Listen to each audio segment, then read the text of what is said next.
Eran las 3 de la madrugada, cuando el grito desgarrador de una mujer quebró la quietud de la noche en nuestro pequeño pueblo de San Isidro. El sonido, cargado de una tristeza infinita, se deslizó por las calles desiertas, se filtró por las rendijas de las ventanas cerradas y penetró en nuestros sueños, dejando un rastro de quietud y miedo.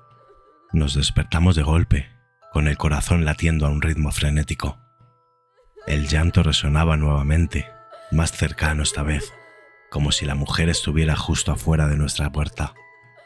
Nos miramos con ojos llenos de temor. Habíamos crecido escuchando historias de La Llorona, el espíritu de una madre que, según la leyenda, deambulaba por las noches llorando por sus hijos perdidos, atrapada en un tormento eterno. Intentamos convencernos de que no podía ser real, que todo era producto de nuestra imaginación. Sin embargo, el sonido tenía una cualidad sobrenatural que era difícil de ignorar. Nos levantamos de la cama, impulsados por una mezcla de curiosidad y terror, y nos dirigimos hacia la ventana para intentar averiguar la fuente del llanto. San Isidro es un pequeño pueblo y aislado, donde las historias de fantasmas y leyendas son parte del tejido de la vida cotidiana. La Llorona, en particular, era una figura omnipresente en el folclore local. Según la leyenda, había sido una mujer hermosa que, en un ataque de locura y desesperación, ahogó a sus propios hijos en el río antes de quitarse la vida. Condenada a vagar eternamente, buscaba a sus hijos, lamentando su pérdida con un llanto desgarrador. Nosotros, un matrimonio sin hijos, vivíamos una vida tranquila en una casa modesta a las afueras del pueblo. Llevábamos años intentando tener un hijo, pero todos nuestros esfuerzos habían sido en vano. La ausencia de descendencia había creado una brecha en nuestra relación, un vacío que ambos sentíamos profundamente pero que rara vez mencionábamos. El llanto de La Llorona, sin embargo, había despertado algo en nosotros. Sentíamos una conexión inexplicable con esa figura trágica, una empatía que nos llenaba de tristeza y curiosidad. Sabíamos que teníamos que averiguar qué estaba pasando, aunque el miedo intentaba paralizarnos. La noche era oscura y silenciosa cuando salíamos de la casa, el aire frío abrazándonos como una advertencia.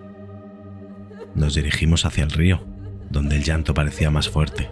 Cada paso que dábamos resonaba en la quietud de la noche, el crujido de las hojas bajo nuestros pies, el único sonido que nos acompañaba. Al llegar a la orilla del río, nos detuvimos. El agua corría tranquila, reflejando la luz de la luna como una serpiente plateada. No había señales de la mujer que lloraba, solo la inquietante quietud del paisaje nocturno. De repente, el llanto volvió a resonar, esta vez más intenso, casi dentro de nuestras propias cabezas. Sentimos un escalofrío recorrer nuestras espaldas y nos miramos, sabiendo que estábamos a punto de enfrentarnos a algo más allá de nuestra comprensión. Entonces la vimos. Emergió de entre las sombras, una figura espectral que parecía flotar sobre el suelo. Era alta y esbelta, envuelta en un vestido blanco que ondeaba alrededor de ella como una niebla fantasmal.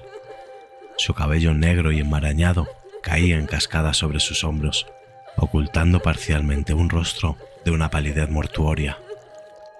Los ojos de La Llorona eran pozos oscuros y vacíos, carentes de vida, pero llenos de un dolor indescriptible. Sus labios agrietados y resecos se movían en un susurro constante, pronunciando palabras ininteligibles. Su piel, translúcida y tirante, dejaba ver las sombras de sus huesos, como si estuviera a punto de desintegrarse. La Llorona levantó una mano esquelética, señalándolos con un dedo largo y huesudo.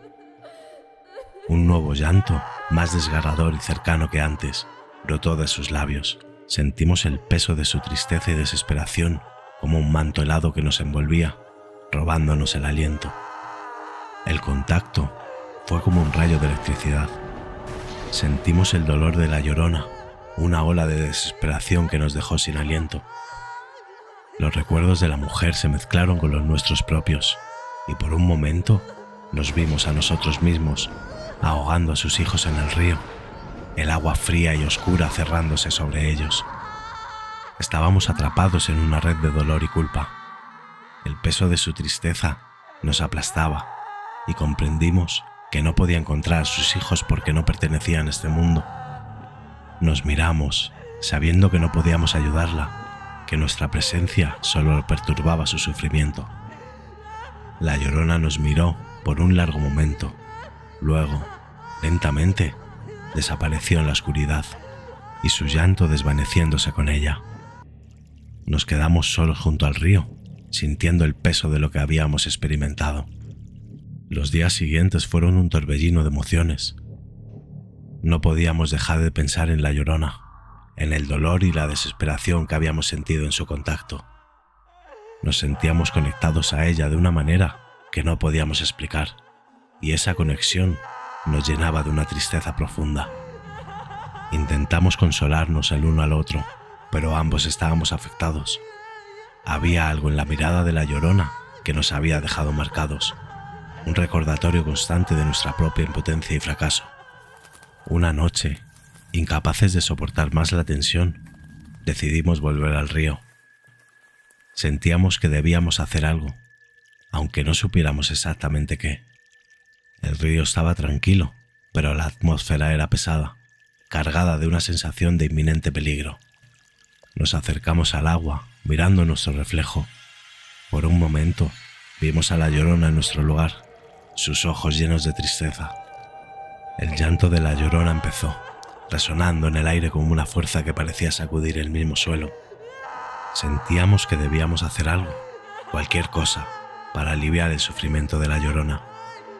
El llanto se convirtió en un coro de lamentos, cada vez más fuerte, cada vez más cercano. No podíamos escapar de su alcance. Nos acercamos más al agua, sintiendo una mano fría en nuestros hombros.